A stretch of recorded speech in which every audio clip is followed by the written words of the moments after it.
हमारे इस YouTube channel के अंदर आपका स्वागत है। जिस तरीके से आपने हमें प्रेम भाव दिया है, इसके लिए आपको साधुवाद, आपको धन्यवाद।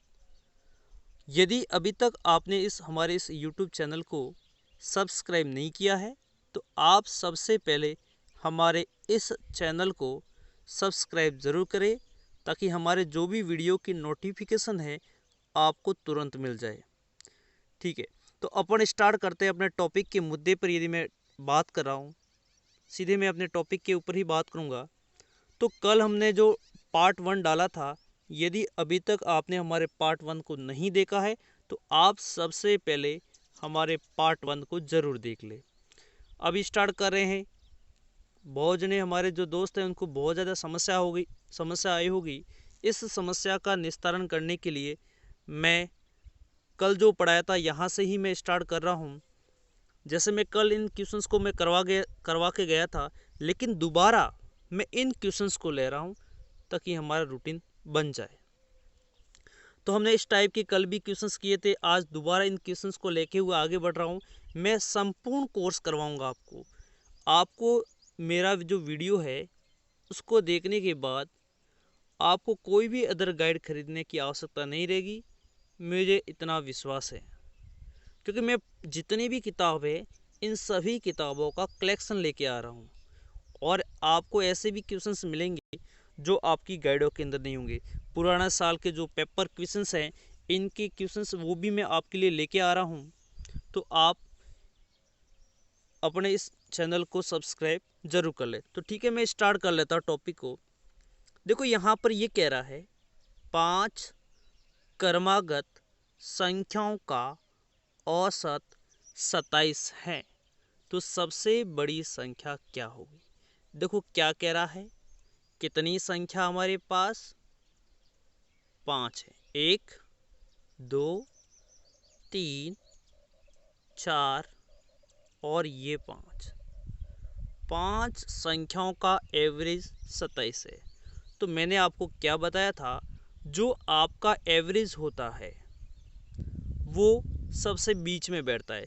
जैसे इधर से मैंने काटा, इसको इधर से काटा, इसको इधर से काटा, इसको मैंने इधर से काटा, तो सबसे जो सेंटर में कौन आ गया, 3 क्रमांक पे, और वही आपका औसत होता है। तो आपके पास औसत कितना आ गया, 27। लेकिन इसने ये लिखा है ये क्रमागत है, तो अगला कितना आएगा यहाँ पे 4th क्रमांक पे 28, और ये कितना आएगा 29। इसी तरह से यदि इधर जाएगा तो आपका 26, इधर आपका आंसर आ जाएगा 25। तो ये कह रहा है सबसे बड़ी संख्या क्या होगी, तो आपका आंसर कितना हो जाएगा 29। यदि ये आपसे ये पूछता सबसे छोटी संख्या क्या है, तो आपका आंसर कितना होता, 25 होता। तो ये क्वेश्चंस आपको ये समझ में आ गया होगा। और जो एवरेज होता है वो अगला जो नेक्स्ट क्वेश्चंस आपके लिए मैं करवा रहा हूँ, अपन दूसरा क्वेश्चंस देखते हैं, ये वाला। देखो यहाँ पर ये कह रहा है 7 क्रमागत विषम संख्या बोला है। क्या बोला है, 7 है। 1 2 3 4 5 6 और ये 7 क्रमागत विषम संख्याओं का औसत कितना है आपके पास, 21 है। तो देखो ये 4th क्रमांक पे आएगा। देखो 3 इधर से उड़ा दिया, 3 मैंने इधर से उड़ा दिया, तो आपका एवरेज निकल के आएगा वो 21 पे आएगा। लेकिन इसने क्या बोला है, इसने ये बोला है विषम क्रमागत है। वहाँ पर तो क्या था आपका, केवल क्रमागत था, तो लगातार आता। लेकिन यहाँ पर इसने ये बोला है विषम बोला है, तो क्रमागत विषम संख्या 21 के बाद आपकी 23 आएगी, 23 के बाद आपकी 25 आएगी, और 25 के बाद कितना आएगा, 27। तो आपका जो सॉल्यूशन निकल के आएगा वो 27 आएगा। ये क्वेश्चंस भी आपको समझ में आ गया होगा। और एवरेज क्या होता है, हमेशा बराबर दूरियों पर स्थित होता है। जैसे यदि मैं इधर बात कर रहा हूँ तो आपके पास 19 होगा, इधर 17 होगा और इधर 15 होगा। तो आप देख सकते हैं यदि इन दोनों का मैं एवरेज लूँगा तो भी मेरा 21 आएगा, इन दोनों का यदि मैं एवरेज देखूँ तो भी मेरा 21 आएगा, और यदि मैं इन दोनों का एवरेज भी देखूँ तो मेरा आंसर 21 आएगा। मतलब एवरेज हमेशा बराबर दूरियों पर स्थित होता है। ये भी आपको क्वेश्चन समझ में आ गया होगा। नेक्स्ट क्वेश्चन आपके लिए है, 9 क्रमागत सम संख्याओं का औसत 24 है। 9 है, 1 2 3 4 5 6 7 8 और 9। इनका औसत आपको पता है, 4 इधर से गायब कर दिया, 4 मैंने इधर से गायब कर दिया, औसत मेरे पास आ गया 24। कितना आ गया? 24 आ गया। लेकिन ये पूछ रहा है सबसे छोटी संख्या क्या हो गई, तो यहाँ पर आपको पता है आपका आंसर कितना आएगा? 22 आएगा। यहाँ पे आपका उत्तर कितना आएगा? यहाँ पे आपका उत्तर आएगा 20 आएगा। यहाँ पे आपका आंसर कितना आएगा? 18 आएगा। और यहाँ पे आपका उत्तर कितना आएगा? 16। लेकिन इस क्वेश्चन के अंदर ये बोल रहा है दूसरे क्रमांक पे छोटी संख्या क्या होगी, तो ये पहले क्रमांक पे सबसे छोटी है, तो सेकंड क्रमांक पे आपका उत्तर ये होगा। तो आपका आंसर निकल के आ गया 18। आपको कोई भी क्वेश्चंस, कैसा भी क्वेश्चंस क्यों नहीं आ जाए, आप कर सकते हैं। दूसरे क्रमांक पे कौन आएगा, तीसरे पे कौन आएगा, सबसे लास्ट में सबसे बड़ी संख्या क्या होगी, फर्स्ट छोटी तथा बड़ी संख्याओं का गुणनफल निकालो, इनका योग करो। तो आपको ये पता समझ में आ रहा है, इनका निकालने का तरीका आपको समझ में आ रहा है। उसके बाद चाहे एग्जामिनर कैसा भी क्वेश्चंस आपको पूछे, आप इनका सॉल्यूशन निकाल सकते हैं। ये कह रहा है छोटी व बड़ी संख्या का गुणा, तो आप गुणा करके ऑप्शन से टिक मार दो, आपका आंसर सही हो जाएगा। अगला क्वेश्चन मैं कह रहा हूं, 6 क्रमागत विषम संख्या। अब देखो, अभी तक जो क्वेश्चंस मैं आपको करवा रहा हूँ, अभी दोबारा बता देता हूँ। अभी तक मैं क्वेश्चंस आपको विषम संख्या वाला ले रहा हूँ। जैसे यहाँ पर 9 क्रमागत है, और जो पिछला वाला जो क्वेश्चंस थे, मैंने 7 का करवाया, मैंने 5 का करवाया, तो ये जितनी संख्या थी सभी की सभी संख्याएं विषम संख्या थी। लेकिन अभी जो मैं क्वेश्चंस करवा रहा हूँ, यहाँ पर आपको सम संख्या से करवा रहा हूँ। यानी 6 क्रमागत विषम संख्याओं का औसत 20 है। कितनी संख्या? 1 2 3 4 5 और 6। अब देखो यहाँ फंस गए। अब जैसे मैं इधर से उड़ाना स्टार्ट किया, ये मैंने इधर से उड़ाया, ये भी उड़ा दिया, ये भी उड़ा दिया, ये भी उड़ा दिया, इधर से गायब, इधर से गायब। अच्छा, फंस गए ना। बीच में कौन आएगा? इनकी दोनों के बीच में आएगा, वही आपका औसत होगा। क्योंकि यहाँ पर ये लिखा है 6 लिखा है, और 6 आपकी सम संख्या है, तो यहाँ पर आपका उत्तर इन दोनों के बीच में हो जाएगा। क्योंकि आपकी सम संख्या दे रखी है ना, तो इन दोनों के जो सेंटर में आएगा वही आपका औसत होगा। अब आपके पास जो औसत है वो कितना है? 20 है। आपके पास, दोबारा मैं आपको समझा देता हूँ। जैसे मैंने लिखा 1, ये 2, ये मैंने 3, ये मैंने 4, और ये मैंने 5, और ये मैंने लिखा 6। अब आपको पता है 3 इधर से गायब हो गया, 3 इधर से गायब हो गया। जो सेंटर में आएगा, औसत का मतलब होता है सभी के जो बीच में आ रहा वही आपका औसत होता है। तो औसत आपके पास कितना आ गया? 20। अब 20 होगा तो आपको ये पता है कि यहाँ 21 होगा, तो इधर आपका कितना उत्तर होना चाहिए? 19। क्योंकि इन दोनों से बराबर दूरियों पर 20 आ रहा है ना। इन दोनों का यदि मैं 19 और 21 का एवरेज निकालूंगा तो मेरा आंसर 20 आएगा, जो इसका एवरेज है। ठीक है। तो अगला ये कह रहा है विषम संख्या पूछ रहा है, तो यहाँ 21 आ रहा है। अब वही तरीका हमारा, यहाँ 23 आएगा, यहाँ आपका 25 आएगा। तो सबसे बड़ी संख्या पूछ रहा है, तो आपका आंसर कितना होगा? 25 होगा। ये क्वेश्चंस बहुत ही अच्छे क्वेश्चंस हैं जो आपकी गाइडों के अंदर नहीं दे रखे, लेकिन इनके ऊपर अक्सर क्वेश्चंस एग्जामिनर पूछता रहता है। अब देखो, ये जो क्वेश्चंस है 5 क्रमागत सम संख्या दे रखी है। देखो ये सवाल आ गया ना, 5 क्रमागत सम संख्याओं का औसत, जो LIC पेपर के अंदर आया हुआ है 2007 के अंदर एग्जाम के अंदर, इन क्वेश्चंस को पूछे हुए। देखो क्या कह रहा है, सबसे पहले 5, 1 B C D और E ऐसे कह रहा है। तो आपको ये समझ में आ गया, इनका जो औसत है वो 66 है। तो आपको ये समझ में आ गया, मैंने 2 इधर से गायब कर दिया, मैंने 2 इधर से गायब कर दिया, तो जो बीच में आएगा वही आपका औसत होता है। लेकिन इसने ये शब्द लिखा है, ये कैसी संख्या है, सम संख्या है, तो अगला क्या आएगा, 68 आएगा, और ये कितना आएगा, 70 आएगा। तो यहाँ पर आपका जो सॉल्यूशन है वो कितना आएगा, 64 आएगा। यहाँ पे आपका जो सॉल्यूशन है वो कितना आएगा, 62 आएगा। लेकिन अब ये क्वेश्चंस वाला ये कह रहा है, क्वेश्चंस ये कह रहा है, देखो ये जो मैंने बोला था आपको, ये क्वेश्चंस पूछने के जो ट्रेंड है वो आजकल चेंज हो रहे हैं। देखो बी और ई का गुणनफल पूछ रहा है, बी और ई, तो आप बी और ई का क्या गुणा कर दो, क्या कर दो, गुणा। यानी मैं बी का मान आपके पास 64 है, क्योंकि मेरे को बी गुणा ई करना है। तो बी का मान मेरे पास कितना है, 64 है, और ई का मान मेरे पास कितना है, 70 है। तो मैं 64 को यदि मैं 70 से मल्टीप्लाई करता हूँ तो आपको ये पता है कि इसका आंसर कितना आएगा। देखो जीरो, ये मैंने पीछे जीरो डाल दिया।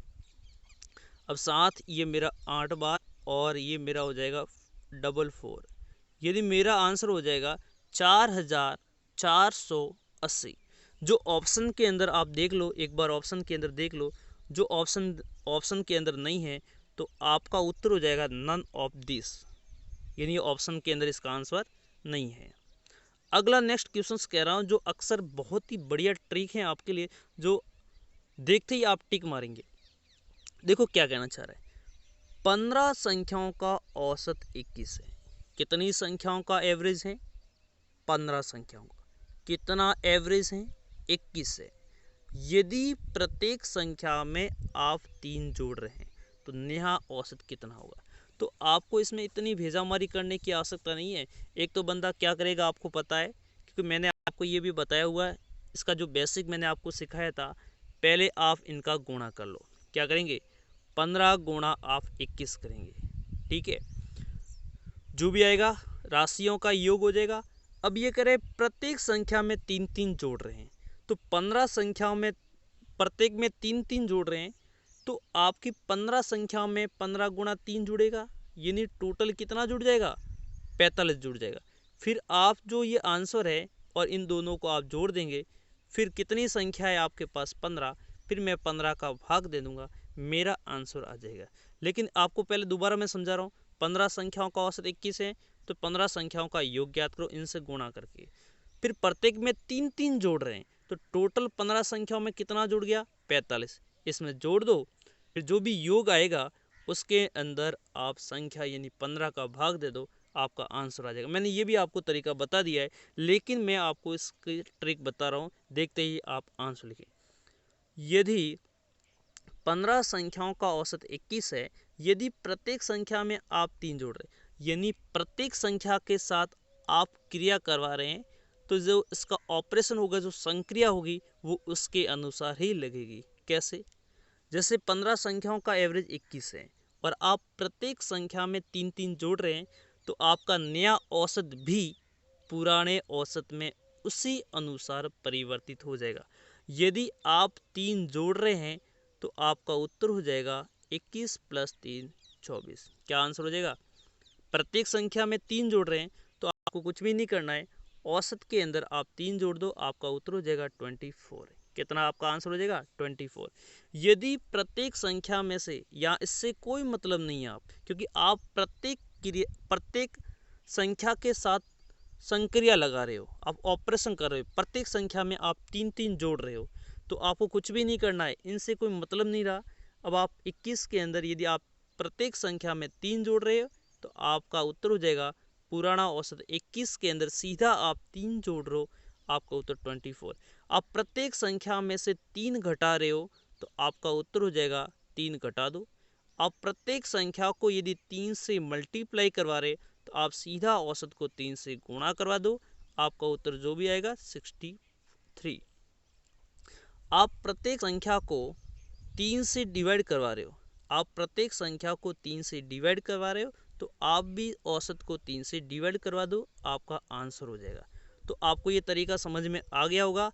क्या कह रहा है, यदि प्रत्येक संख्या के साथ आप काम करवाए, नोट करके आप लिख देना, मैं जो बोल रहा हूँ वो लाइन आप लिख सकते हैं।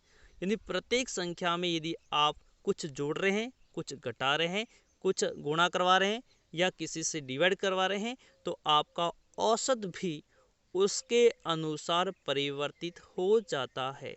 यानी यहाँ पर 3 आप जोड़ रहे हैं तो आपका नया औसत भी 3 जुड़ जाएगा, यानी आपका जो आंसर होगा वो 24 होगा।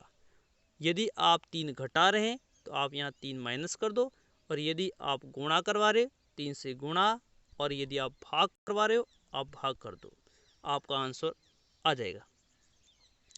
ये मैंने बहुत ही बढ़िया क्वेश्चंस आपके लिए लेके आया हूँ, जो किताबों में तो ऐसे लिखा हुआ 3 से गुणा वगैरह ऐसा लिखा हुआ, मैंने जस्ट इसका ऑपोजिट क्वेश्चंस भी बना दिया, क्योंकि आजकल क्वेश्चंस का ट्रेंड चेंज हो रहा है। जो क्वेश्चंस किताब में उसका भी उल्टा आंसर से क्वेश्चंस बनने स्टार्ट हो गए। तो इसके अंदर आपको क्या करना है, जैसे यहाँ पर 15 संख्याओं का औसत x लिख दिया, देखो चेंज हो गया। तो 15 संख्याओं का औसत कितना है, x है। यदि प्रत्येक संख्या में आप 2 घटा रहे हैं तो नया औसत 19 हो जाता है, तो x का मान क्या होगा। मैंने आपको अभी जस्ट क्वेश्चंस के अंदर क्या करवाया है, यदि आपको औसत दे रखा है और प्रत्येक संख्या में कुछ जोड़ रहे हैं, कुछ घटा रहे, गुणा करवा रहे, भाग करवा रहे, तो औसत भी उसके अनुसार परिवर्तित हो रहा है। यानी आपका जो औसत कितना पहले x था, पहले आपका औसत कितना था, x था, अब आपका औसत कितना हो रहा है, 19 हो रहा है। कैसे आ रहा है, यदि मैं उसमें से 2 घटा रहा हूँ, ये सवाल कह रहा है यदि मैं उसमें से 2 घटा दूँ, इसका मतलब आपका उत्तर 19 आ रहा है, और आप 2 घटाने पर आ रहा है, इसका मतलब पहले आपके x का मान 21 था, ताकि 21 में से यदि मैं 2 को घटाऊंगा तो मेरा आंसर 19 आ जाएगा। समझ में आपको आ गया होगा। अब ये जो क्वेश्चन है पटवारी के अंदर आया हुआ है, इस क्वेश्चन को मैं करवा रहा हूँ, ये पटवारी के अंदर आपको आया हुआ है और बहुत ही सिंपल क्वेश्चन है। देखो ये क्वेश्चन आपको क्या कह रहा है,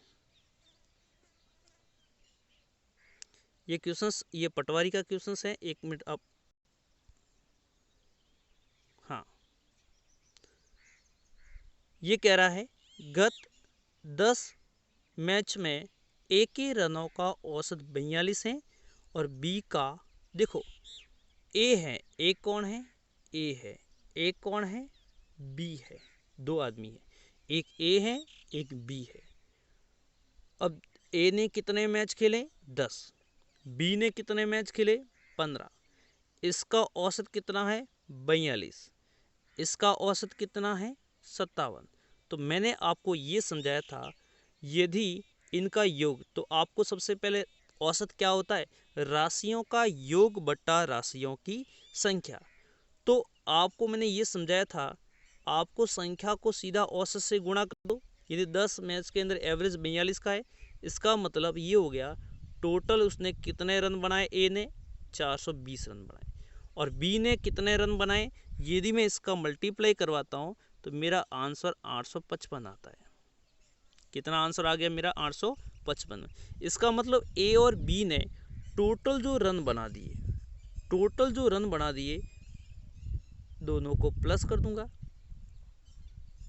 तो मेरा आंसर हो जाएगा 1275। कितना आंसर हो गया, 1275। मेरा आंसर हो गया 1275। अब ये तो हैं ए और बी के द्वारा, ए ने 10 मैच खेले, बी ने 15 मैच खेले, इनका योग रनों का औसत कितना हो गया, 1275। अब आपको क्या निकालना है, इसका औसत निकालना है। औसत क्या होता है, राशियों का योग बटा राशियों की संख्या। तो ए ने, तो राशियों का योग कितना हो गया टोटल, राशियों का योग टोटल कितना हो गया, 1275। राशियों का योग हो गया 1275, और टोटल राशियाँ कितनी हो गई, ए ने 10 मैच खेल दिए और बी ने कितने मैच खेल दिए, 15। तो ये 10 + 15 मैच, यानी टोटल जो राशि हो गई वो कितनी निकल के आ गई, 25। तो मैं 1275 के अंदर यदि मैं 25 का भाग दूंगा तो मेरा आंसर कितना आएगा, 91। तो ये मेरा तीसरा जो आंसर है 51, वो सही है। इस टाइप के जो क्वेश्चंस है वो बहुत ही एग्जाम के अंदर आ रहे हैं। तो अगला इसी टाइप का मैं क्वेश्चंस आपके लिए लेके आया, और ये जो क्वेश्चंस है इतना इम्पोर्टेंट है कि ऐसा एक भी एग्ज़ाम नहीं है जिसके अंदर ये क्वेश्चंस नहीं आया हो। और जितने भी कंपटीशन है, चाहे एलडीसी हो, पटवारी हो, एसएससी हो, ग्राम सेवक हो, लास्ट पटवारी परी और मेन के अंदर, दोनों के अंदर इस टाइप का क्वेश्चन आया। केवल वहाँ एम की जगह कभी ए लिख देता है, एक्स लिख देता है। लेकिन बहुत जने लड़कों ने इसका आंसर तक याद कर लिया है, क्योंकि ये क्वेश्चंस इतना ट्रेंड हो गया कि लगभग एग्जाम के अंदर ये डायरेक्ट क्वेश्चंस पुटअप होता है। तो मैं इसको समझा रहा हूँ। देखो, ये कह रहा है m संख्याओं का औसत n स्क्वायर है। m संख्या, एक मिनट में दोबारा आपको लिख रहा हूँ। इधर कह रहा है m संख्या और इधर कह रहा है n संख्या, दो संख्या है। m संख्याओं का औसत कितना है आपके पास, ये है एवरेज। एवरेज कितना है n स्क्वायर, और n संख्याओं का औसत कितना है m स्क्वायर। तो ये कह रहा है m प्लस n, मतलब m और n का औसत क्या होगा। तो राशियों का योग बटा राशियों की संख्या आपको यही करना है। तो आप क्या करेंगे, इन दोनों का गुणा, m का गुणा n स्क्वायर से mn स्क्वायर, इसका गुणा मैं इससे करवा दूं nm स्क्वायर। फिर मेरा जो औसत होता है वो औसत क्या होता है, मेरा जो औसत होता है राशियों का योग बटा राशियों की संख्या, यानी आपको ये राशि m के द्वारा, ये राशि b के द्वारा योग, तो मेरे को क्या करना है, mn square plus nm square बटा राशियों का योग m प्लस n होगा, क्योंकि राशियाँ m और n आपकी बीजीय व्यंजक के अंदर है, जो जुड़ के m प्लस n ही रहती है, न कि आप mn कर दो। तो देखो, इसके अंदर भी m है, इसके अंदर n है, इसके अंदर भी n है, इसके अंदर भी m है। तो आपका जो कॉमन निकल के आएगा, क्या निकल के आ गया, mn आपका यदि मैं कॉमन लूँगा तो बताओ, यहाँ से m कॉमन आ गया, यहाँ से एक n आ गया, तो एक n तो बचेगा अंदर, n प्लस एक n आपका बार आ गया, ये वाला एक m बार आ गया, तो इधर आपका अंदर कौन बचेगा, mn, और नीचे बच गया आपका m प्लस n। तो देखो, ये m प्लस n ये दोनों सेम है, कट गए, तो आपका आंसर कितना बच गया, mn, जो आपका ये आंसर नंबर 4 आपका सही है। तो इस टाइप के क्वेश्चंस बहुत ही एग्जाम के अंदर लगभग आते रहते हैं। तो मैं इस दोबारा क्वेश्चंस को समझा देता हूँ।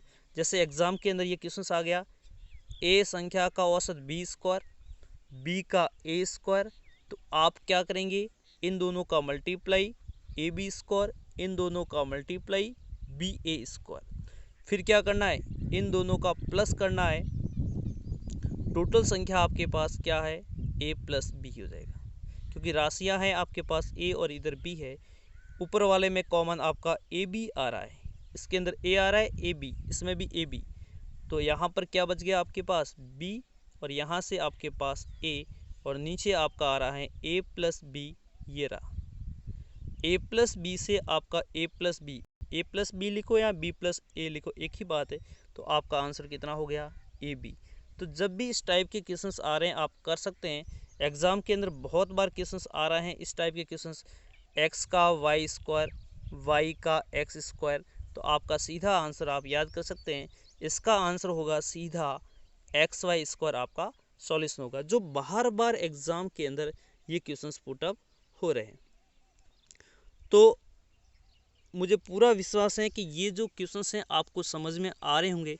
मैं रोज़ाना ज़्यादा क्वेश्चंस लेके नहीं आता, कम से कम आपके कम मिनट का वीडियो रहेगा तो आपको ये समझ में आएगा, क्योंकि ज़्यादा एकदम लेंगे तो आपको समझ में नहीं आएगा। इसलिए हम कोशिश कर रहे हैं कि आपको रेगुलर छोटे छोटे वीडियो आपको अपलोड करवाते रहे, ताकि आप भी इनकी तैयारी कर सके।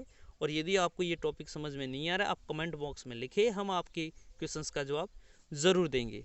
तो इसलिए ठीक है दोस्तों, ठीक है, आप ज़्यादा से ज़्यादा इस वीडियो को आगे शेयर करें, बस